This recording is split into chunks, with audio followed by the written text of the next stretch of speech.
আসসালামু আলাইকুম আপু ভাইয়া, তোমরা কেমন আছো? আল্লাহর রহমতে অবশ্যই ভালো আছো। আর আজকে একেবারে খুবই একটি মজার পিঠা তৈরি করে দেখাবো। আমরা কিন্তু অনেকেই মিষ্টির দোকানে গিয়ে এরকম মজার পাটিসাপটা পিঠা কিনে খাই। আর এরকম মজার পাটিসাপটা পিঠা যদি ঘরে বানানো যায় তাহলে তো কথাই নেই। আর একবার যদি বানাও দেখবে আর দোকান থেকে কিনে খেতে মন চাইবে না। আর এই রকম নরম তুলতুলে পাটিসাপটা পিঠা খেতে ছোট বড় সবাই কিন্তু খুবই পছন্দ করে। আর যদি ঘরে এরকম দোকানের মতো এরকম মজার পাটিসাপটা পিঠা বানানো যায় তাহলে তো কথাই নেই, সবাই খেয়ে তোমার খুবই প্রশংসা করবে। তাহলে চলো খুব সহজে এবং খুবই মজা করে নরম তুলতুলে দোকানের মতো পাটিসাপটা পিঠা কিভাবে বানানো যায় সেই রেসিপিটা তোমাদের সাথে শেয়ার করব। অবশ্যই তোমাদের ভালো লাগবে। আমি এখানে একটি বাটিতে 4 কাপ ময়দা নিয়েছি। এখানে কোনো চালের গুঁড়ো দিব না।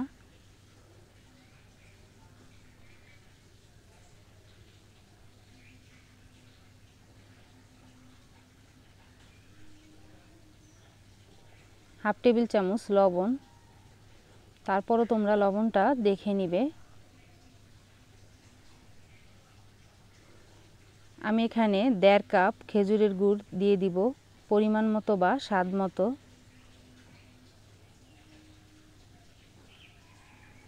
এগুলো এখন ভালো করে মিশাতে হবে।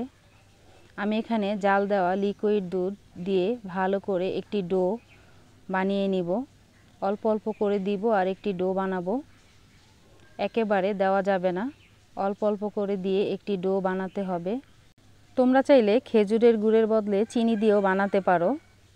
দেখো আমার পাটিসাপটা পিঠার ডোটা হয়ে গেছে।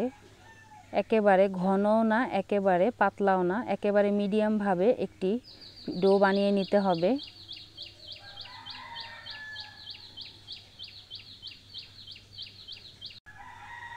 পাটিসাপটা পিঠার ডোটা আমার বানানো হয়ে গেছে। এখন পাটিসাপটা পিঠার একটি ক্ষীর বানিয়ে নিতে হবে।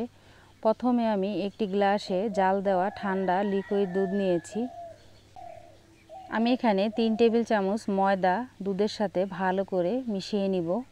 দুধের সাথে ময়দাটা ভালো করে মিশিয়ে একটি ডোর মতো বানিয়ে নিতে হবে। আমি প্রথমে চুলায় একটি কড়াই বসিয়ে দিয়েছি। কড়াইতে একেবারে ঘন 2 কেজি দুধ জাল দিয়ে একেবারে অর্ধেক করে নিয়েছি।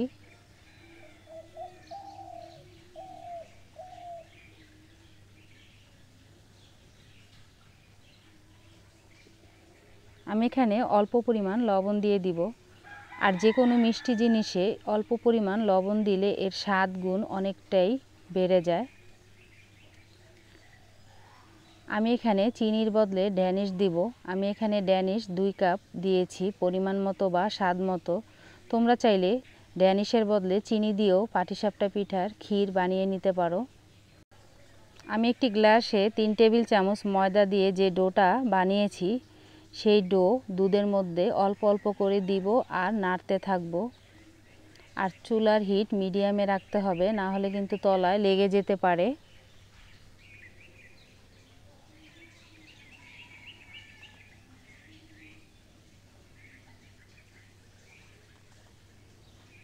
দুধের সাথে ময়দা মেশানো ডোটা যখন ঘন দুধে দিবে দেখবে আস্তে আস্তে ঘন হয়ে আসবে।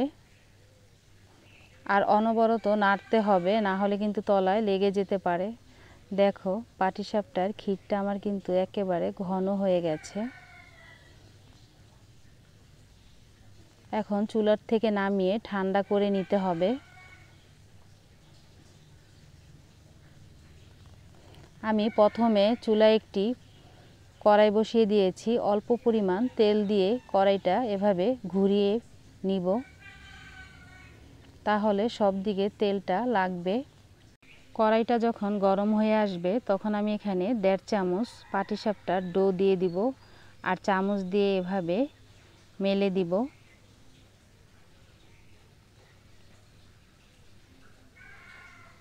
আর চুলার হিট মিডিয়ামে রাখতে হবে, না হলে কিন্তু পুড়ে যাবে। এখন অল্প কিছুক্ষণের জন্য ঢাকনা দিয়ে ঢেকে দিব। কিছুক্ষণ পর ঢাকনাটা খুলে দেখে নিতে হবে। দেখো পিঠাটা আমার হয়ে গেছে। পিঠার উপরে এভাবে ক্ষীর দিয়ে দিব পরিমাণ মতো।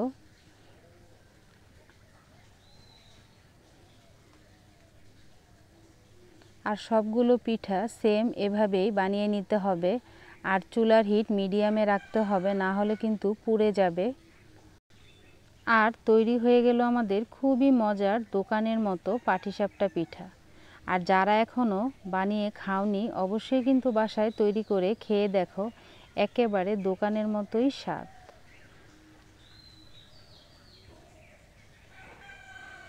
আর আমার এই পাটিসাপটা পিঠার রেসিপিটা কেমন হয়েছে অবশ্যই কিন্তু তোমরা কমেন্ট করে বলবা।